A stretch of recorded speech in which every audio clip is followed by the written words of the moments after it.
السلام علیکم ورحمۃ اللہ وبرکاتہ۔ نحمدہ ونصلی علی رسولہ الکریم، اما بعد۔ آج کی مجلس میں خواتین کے روزے سے متعلق چند ایسے ضروری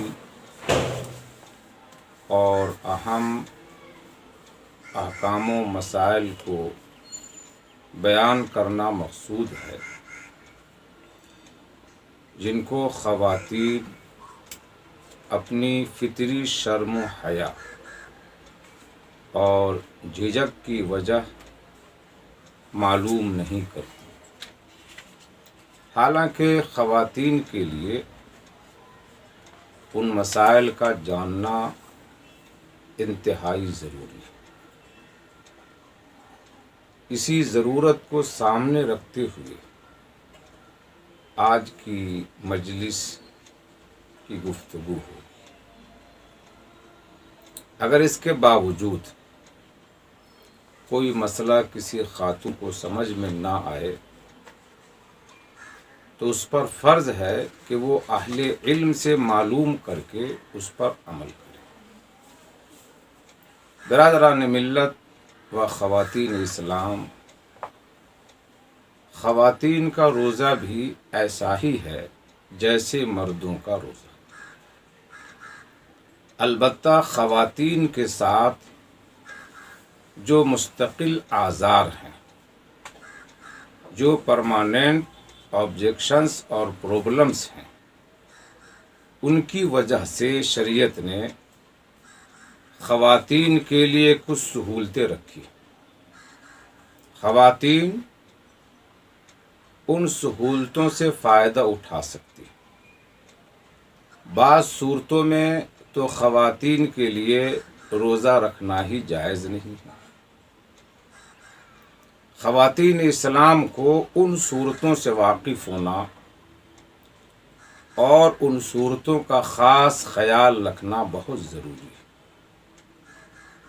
نمبر 1، 9 سال سے کم اور 55 سال سے زائد عمر میں آنے والے خون کو استحاضہ یعنی بیماری کا خون کہتے ہیں۔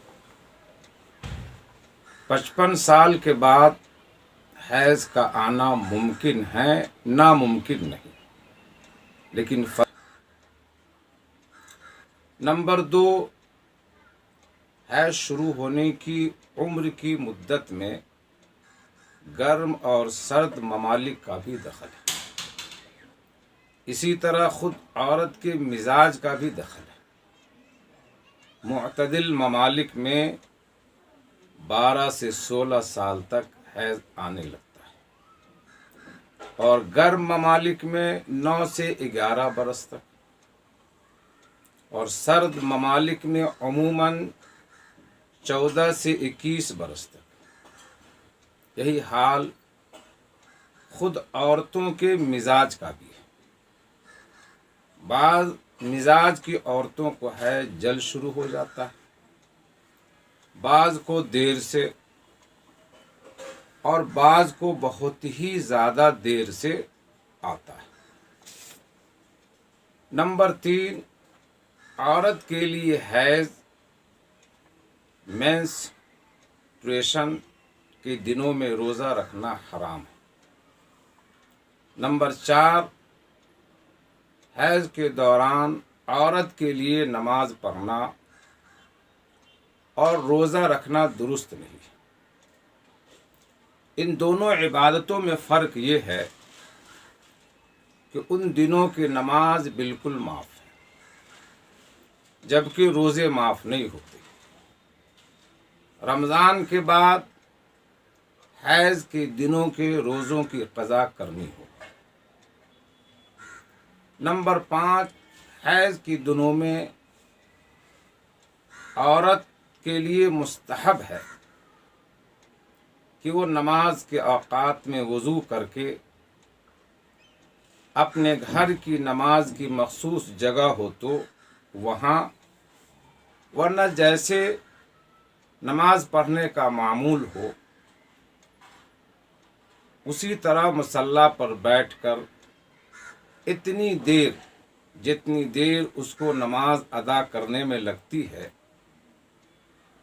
ذکر وغیرہ میں مشغول رہے۔ اس طریقے سے یہ خاص فائدہ ہوگا کہ نماز کی عادت برقرار رہے گی، چھوٹے گی نہیں، اور ایام خاص گزرنے کے بعد دل نماز پڑھنے سے گھبرائے گا نہیں، ورنہ اتنے دنوں تک نماز اور وضو وغیرہ چھوڑے رکھنے سے ہو سکتا ہے کہ عادت برقرار نہ رہنے کی وجہ سے نماز میں دل نہ لگے اور سستی ہو۔ حیض کی حالت میں نماز، روزہ اور تلاوت کلام پاک کے علاوہ سارے اعمال، سارے اذکار، سارے وظائف کا انجام دینا صحیح ہے۔ صرف قرآن کریم کی تلاوت،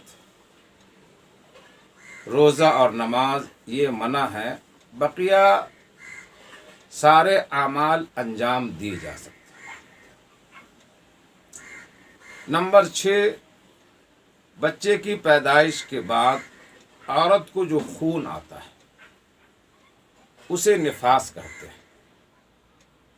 نفاس والی عورت کے سلسلے میں بھی یہی حکم ہے کہ اس کی نماز تو معاف ہے، لیکن روزہ معاف نہیں ہے۔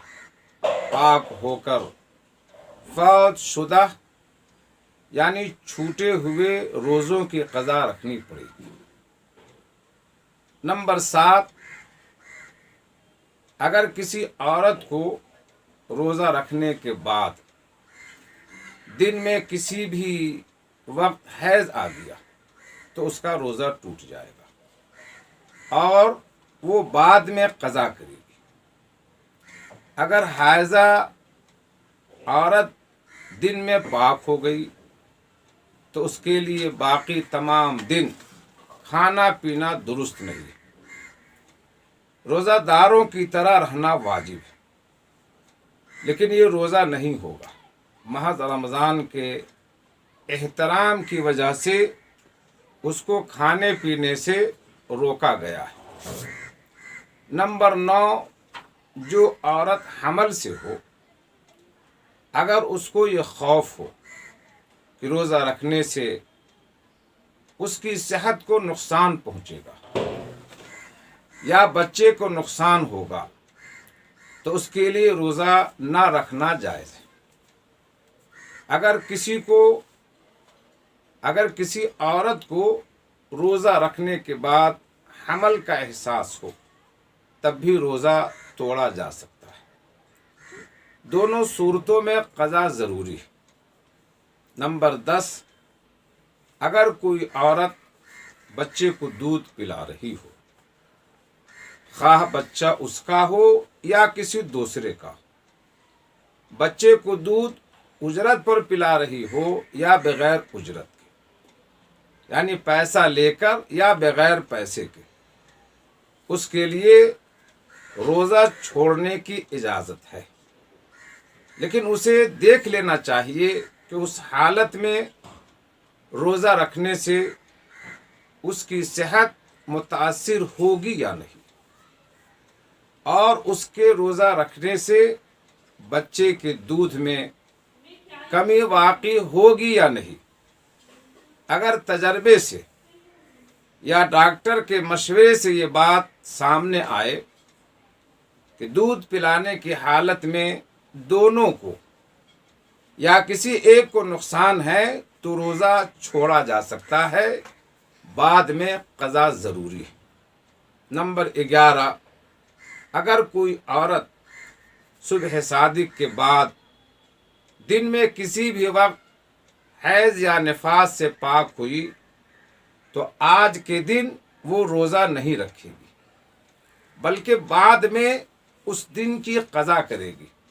البتہ روزہ داروں کی طرح رمضان کے احترام کی وجہ سے شام تک کھانے پینے سے بچنا ضروری ہے۔